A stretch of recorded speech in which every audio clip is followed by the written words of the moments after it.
The more things change, the more they stay the same.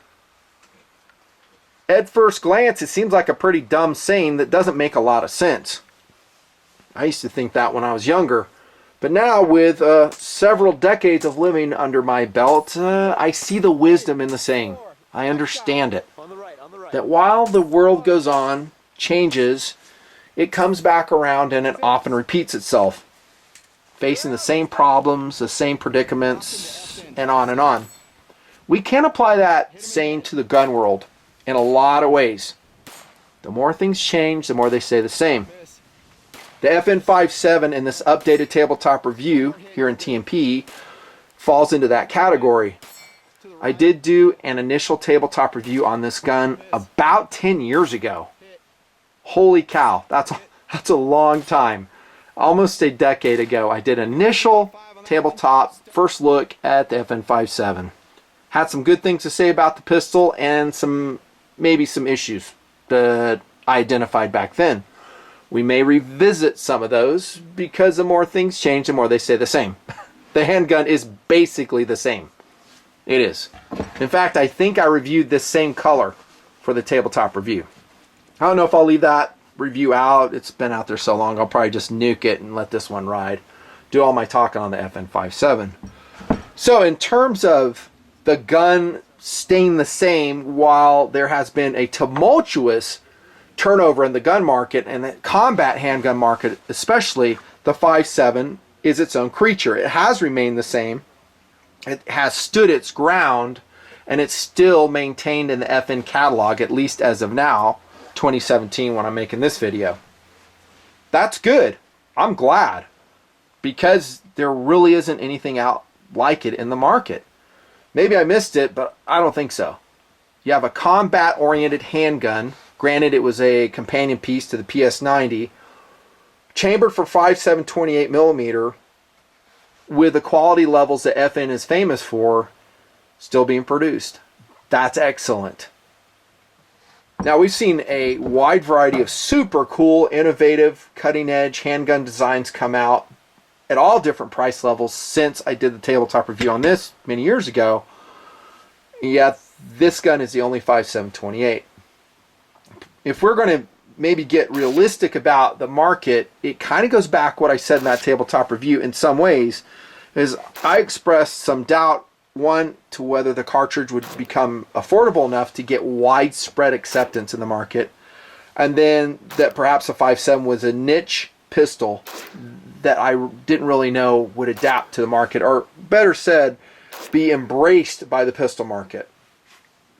For sure, the 5.7 has a fan club, and I'm actually a fan of the 5.7, but I don't think you know too many people that have one. Do you? It's not talked about a lot. It's a stealth pistol in the market. Official review. It stands alone. Also, other manufacturers haven't copied the 5.7. And when a manufacturer does that, whoever you want to say, I mean, CZ, Ruger, who has done that a lot. Yeah, that's right. Maybe Smith & Wesson variety, although this would be a big departure from what they normally do. But we don't see any 20-round, 5.7 28 combat handguns from other manufacturers. That's because they've looked at it and they've determined they can't make money off it, is my guess. No, in the market, they go, oh, this is a cool gun, let's make some money. I mean, FN's just selling them like crazy. But I think if it was a hot seller, you would see other manufacturers come out with the same type of interpretation. That has been the case with all types of other guns. Glock would be a good indication of that. So Glock was a runaway bestseller, right? This one's coming out of a hot system, labeled as such. And so all types of manufacturers have an interpretation of the Glock. Good example. 5.7 is its own animal. I think part of that, a huge part of that, is its chambering. Now, I'm not going to make this a philosophy of use discussion on the 5.7 28. It has its fans, it has its detractors. I will say this, it has some big upsides when we have it in a pistol form. I think it absolutely dominates a 22 Magnum. It really does. And one way it dominates it, and I don't hear too many folks talking about this, is strength of the case. So when I was testing the KelTec PMR 30 and loading this up, The brass casings, this one chrome plated, CCI Mini Mag, they are so thin on a 22 Magnum that they bend and they can become unusable just by loading the pistol magazine. Not so on the 5.728. It looks like a mini 6.8 SPC. That's what it does, just shrunk down. It's a really cool looking round. But it's really has its roots in military, the 5.728. This one is a commercial round. Ballistically, again, I think it's widely known this is a far superior ballistic round, in my opinion, than a 22 Magnum. 22 Magnum does its thing for its price level. It's pretty awesome, but it ain't no 5.728. I reviewed the KelTec PMR 30, and if you said, hey, Nutnfancy, you have to choose one between two guns to go to war with, it's either going to be the 5.7 or the PMR 30, I would take this one all day long. It's not even close. Higher quality levels, absolutely reliable. Other stuff we're going to talk about, super quick. The 5.7 is amazing. Love it. And there are some definite upsides to the cartridge, the 5.728. It is a tumbling cartridge. That's what it's designed to do for more tissue damage. It's designed to be unstable when it hits, I don't know, tissue. Tumble, create more problems, and it won't over-penetrate that way.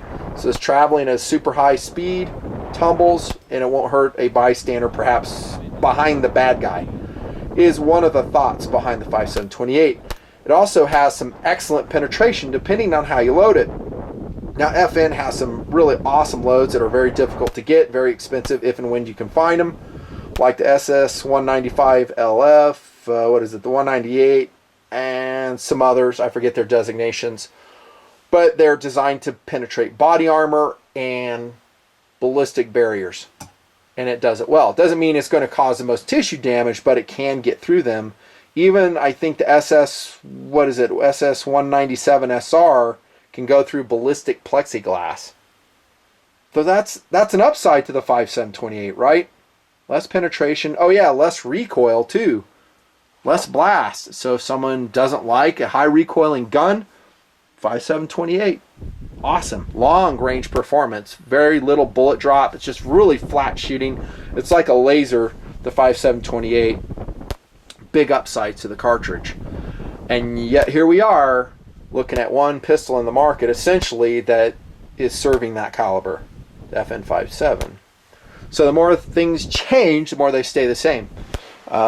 And I really don't see it changing. I mean, here I've given it a decade before I did an updated tabletop to see if it would change.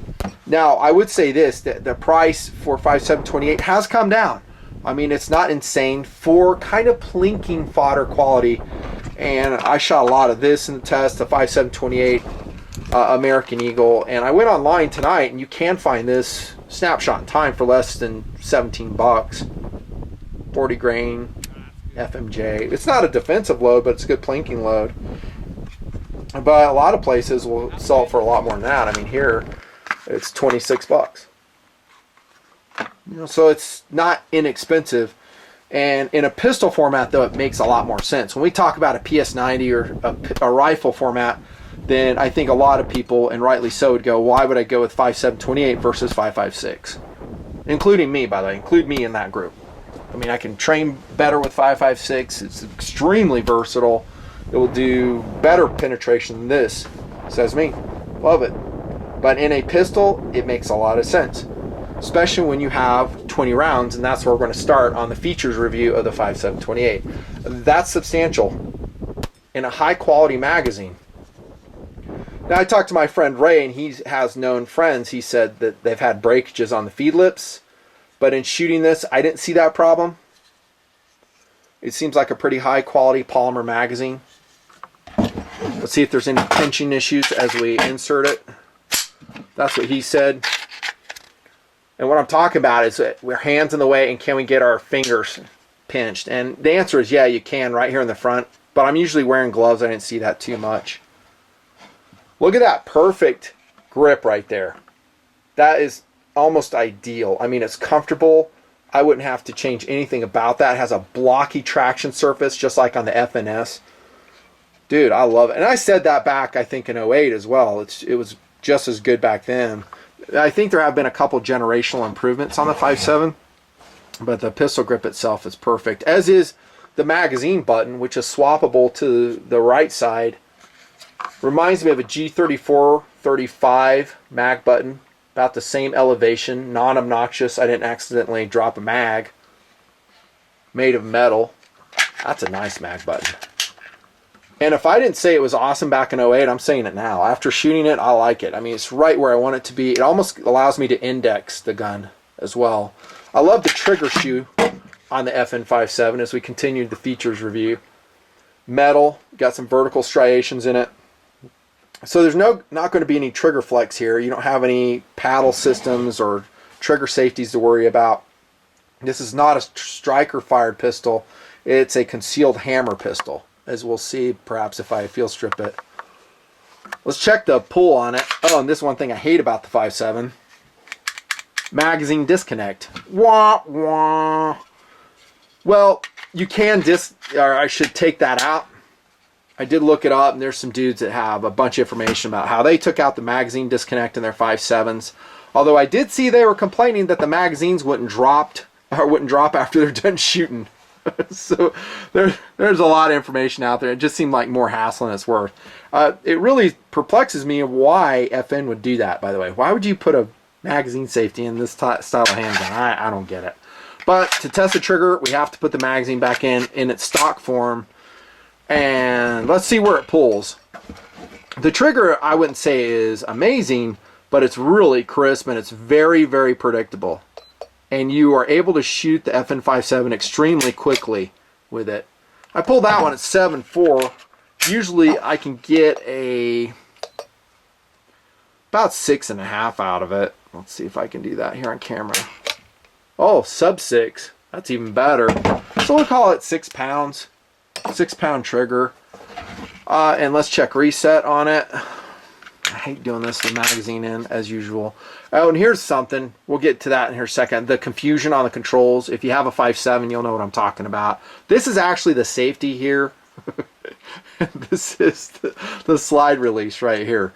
So, I mean, I work with a lot of different pistols, and I'll get confused. I mean, that's just human nature. So we pull it. I would say trigger reset is kind of far forward compared to some other designs that have come out. Walther PPQ, VP9, and some other ones that I've done tabletops with. Their trigger reset's super fast. I'm not going to say too much on philosophy of use, but I don't know if this is a competition pistol, so does it super matter? I think trigger reset is most important, as I've said, with competitions when you're trying to get points, and microseconds totally count. Good trigger guard, by the way, kind of reminds me of an H&K trigger guard. More or less flat on the front. I like that. Picatinny rail, standard. That hasn't changed since I first reviewed it. We'll look at this rail system here. I think it's one reason the FN57 is so freaking accurate. Cold hammer forged chrome lined barrel on the FN57. Cocking serrations here and here on a polymer sleeve over a steel frame slide. Kind of an interesting construction, right? Super interesting. You'll note also the gun is relatively long. It reminds me of a long slide combat handgun.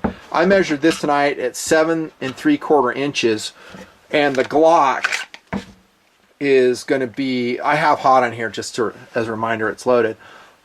You can see full size Glock. This is a Glock 17 and longer, but the additional sight radius is good, and I have always said I prefer the longer slide versions if I can take them. I should say always, but frequently I do. But just know that if we go into maybe concealed carry, philosophy of use, that the 5.7 is going to be longer this way. So if you do shoulder holster it, you might have to go something with a Galco jackass rig. I didn't look to see if they make it for this gun. I highly doubt they do because it's such an eclectic own animal thing. But there might be some out there. I think most guys are going to go inside the waistband, and there for sure are a lot of rigs that will do it. And if you carry it vertically, it's going to be less of a factor. Features review. Talked about that. The safety. Some guys will like it because they say, well, I just actuate it with my index finger. Back in '09, I did criticize that some, and I'll stick with that. My issue is that it's just different from everything I own, right? I don't have any other guns here, so that's a big thing. I mean, if your gun does have a safety and it does have to be used, and that's debatable on the 5.7 because it has a relatively long trigger pull. You know, would I feel like I'd have to walk around with a 5.7 like this? And this is all technique, right? Well, look at the trigger. I mean, it's not going to do anything. You got to pull, click. I don't even know if you need to run the safety, but I bet you most guys that are carrying it concealed are. And they'll say, hey, it's super fast to sweep it on and off like that. I'll hide that I can see a case for that. It's just different. A lot of what the 5.7 brings to the table, no pun intended, is different.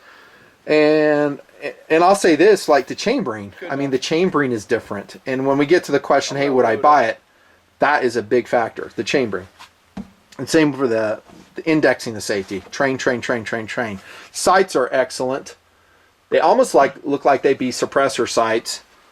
And having a 5.7 suppress would be super cool, you know, because it's basically a small bore diameter. I didn't really look into that, but there's probably some information out there. If and when. Are there barrels available? Don't know. Sights are excellent. I did have to adjust them for the test. Just a little bit. 3-dot variety, fully adjustable, and high quality. These have kind of the same cocking ears that the VP9 had. Made a big deal. Maybe when the VP9 came out, said, oh, we got cocking ears. The more things change, the more they stay the same. The FN 5.7's always had them. That's kind of funny. Rear cocking serrations here. Well-built gun. I mean, the quality level is standard FN quality. By the way, this is available in this wicked FDE color, of course, my favorite, and then a black one, too. And I do think they have fixed sight varieties as well. You can look into that. One thing I forgot to mention about ergonomically with the slide is it's pretty easy to cock. So you might find some female shooters like using the 5.7, not just for limited, and we're talking now, how does it shoot? Not just for limited blast, very limited recoil. Its speed and ease of shooting, almost in some ways like a 22 if you ask me. But also, it's very easy to rack to slide for them, and they'll like that. Accuracy and reliability were phenomenal with this gun. They were. Let me show you a couple targets. Now, I forgot to mention the weight, and it is felt. It's just 24 ounces, so it's basically the same weight as a Glock. 20 rounds, same weight as a Glock, the FN 5.7. That's a huge upside. Right up until you go out into the windy desert and try to shoot it is what I'll say. Because when I was doing these targets, it was a 10-mile-an-hour crosswind, and it's rough. I mean, it's rough when you have a super lightweight pistol. You're kind of praying to have a 40-ounce race gun then. But look at this is standing 10 yards with FN 5.7. That's, as I write there, is very representative. This is with American Eagle load. I did some other ones on the FN VMAX loads. I don't know if I have the paper to that. Nice. Really good accuracy on that. The gun is amazingly accurate in the hands of a good shooter. Nice. Excellent. And I don't know what happened there. I probably ran out. And this is just 10 yards. And when I say good shooter, it's someone who can handle a lightweight pistol and manipulate the trigger properly. Because when you have such a lightweight gun, it tends to do this. It's going to wander. So any jerk of the trigger, bad trigger manipulation, and you're going to throw your shots. Voice of experience, by the way. Yeah, you learn by doing. But overall, the accuracy, perfect. Not a single jam, no problems whatsoever with all loads we tried. And by the way, I didn't try a bunch of loads. It was like, honestly, in this latest round of shooting, like 2. But I have no doubts it would have just chugged away just fine. And that super fast, on-target, laser-like accuracy and bullet drop and recoil. The shooting dynamics of the FN 5.7 are one of its biggest selling points, in my opinion. And I would throw in a philosophy of use of recreational gun if it weren't so, if the rounds weren't so expensive. Now, granted, you can shoot those American Eagle. We talked about that. Maybe 50 for less than 17 bucks, snapshot in time. But they can go all the way up to almost $2 a round. Like Elite Ammo has some full power loads for 5.7 28. And I say full power. They have a penetrator load and some other specialty loads. but you're looking at, like, you buy them in lots of 25, and it comes to about $1.92 per round. That's crazy. I mean, the round's cool and it's special, but when you get up to that cost level, that's, I think, another reason why the 5.728 has stayed alone in the marketplace. People just don't want to spend the price. I mean, they'll go out and buy 10 millimeter. They'll go out and buy 357 SIG. Some other, maybe a Corbon load that shoots super hot. You know, granted, the 5.728 is a niche load, and it has been adopted and used by some law enforcement agencies as well with some success. Although I think some have discontinued it and gone back to something more conventional. Again, I don't want this to be a big caliber thing. I'm just going to acknowledge that 5.728 it's nice, it does what it does, but would I want to rely upon it for my go-to overall defensive load? I don't know. It'd be tough. I mean, I'm pretty happy with the performance I've had out of my other calibers. I mean, you can get a 9mm and load that sucker hot, and that thing is wicked. The one thing I'll say about 5.728 over 9mm, 40, and especially 45 is obstacle penetration. If you have to go through glass to hit the bad guy, you got to go through a steel car door. This is a superior load. It is. I mean, it just punches. It ice picks through that stuff. Now, does it do tissue damage, transfer energy, wound channel, all that stuff? Usually, if you have a penetrator load or something like it, once it reaches the target, maybe it doesn't do that much damage. Highly debatable. I don't know. I still like the load, but my point in bringing this up, as far as a recreational gun, it's expensive. It's fun to shoot, but damn, I don't want to go broke when I do it. I did find some FN SS198 LFs. They're non-lead ones. They're 27 grain green tips, 68 cents a round online tonight. And those are, they say on the box they'll clock at about 2,400 feet per second, a little bit over. I didn't chrono it. Look around though. And that gets to the big question is, would I buy the FN57? There are a couple guns I go out in the desert and I'll test, and I come away thinking about what a home run they are for me personally. One would be the Smith & Wesson M&P 40 long slide, the Mod 2 that I just reviewed. That was a home run. I mean, the way that thing shot, the way it felt, the way it looked and handled. Well, in a proven caliber, I still like 40. It was a home run. The 5.7 for me is a great gun. I do have enthusiasm for it. And to answer the question, would I buy it? Yeah, I would. But it's not a home run. It's not a home run. It's not like, I mean, I had to put some thought into it. Would I buy an FN57? The downsides for me are basically the caliber and its expense and the gun's expense. I mean, it MSRP's at $1,400. Check it. You know, streeting at, I don't know, 11 to 12. Cool. But I mean, I can buy 2 Glocks for that. I can get a Glock and race prep it for that. You know, I just reviewed that Zev Glock 17 not too long ago. That's actually more than that, but you're getting in the ballpark. That's a lot of money to pay for the 5.7. And it's a big, steep entry fee. That might be another reason why I don't think it has just taken off in popularity. It's a lot. If this gun was like $500, I think you would see a lot more popularity for it. And I think you would see ammo costs come down even more, because now we have more demand. We have more people shooting the 5.728. Same thing I said in my 08 review. And then it becomes an economy of scale. That's why 22 long rifle, at least for a while, was pretty inexpensive. It's economy of scale. When you produce millions and millions of rounds, the costs will go down. 5.728, though, is still kind of a boutique caliber in a lot of people's minds. I would buy it. Not a slam dunk, though. For me, POU would be an obstacle penetration gun.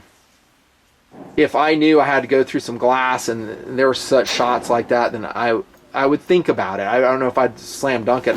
I'm a big fan of Glock 20, 10mm, full power, man. That will go through glass all day long. I'm a 10mm fan, man. When it comes down to firepower versus mobility, give me my Glock 20. I'll be smiling. Granted, this is a lot lighter, holds more rounds. I mean, 20 rounds, that's a lot of firepower. Big upside, man. Color me a fan. I would totally choose this over the PMR 30 for a serious go-to-war handgun. For, you know, for dicking around and just having fun, shooting rabbits, blowing some snakes up, PMR 30 all day long. I mean, I can afford 22 mag a lot better, and the newest version was pretty reliable. PMR 30. but 5.7/28 has it for me. I think the value though is adequate. You get this cool plastic case that, like me, you'll probably never use. Big old FN case. You do get 3 magazines with it, and you get FN quality with the FN 5.7. I would buy it. It does serve a purpose, but the more things change, the more they stay the same. The FN 5.7 holds its ground in the marketplace, but is it dominating it? I don't know. It makes me wonder if they came out with FN 5.7, and I just saw this, in a different caliber, how would it do? It'd be difficult, actually, right? Different. I'm going to field strip while I'm blabbering. Different caliber. What would they chambered in? I don't know, 22 Magnum. That would be cool, right? Here's your field strip. And this is what I'm going to show you. Look at how that engages right here in the kind of the front of the slide. That's pretty cool. Innovative. There's your recoil rod. There's your concealed hammer. Slide rails. I don't know. Will they ever do it? Nah, I don't think so. The main reason they won't do it is because it costs money to redesign this into a different caliber. But it's kind of fun to think, hey, 5.7 and, I don't know, 357 SIG, how would it do? It's so like crazy. Nothing, I'd buy one. I don't know. Maybe when you leave that 5.7 28mm chambering, the 5.7 pistol loses some of its charm.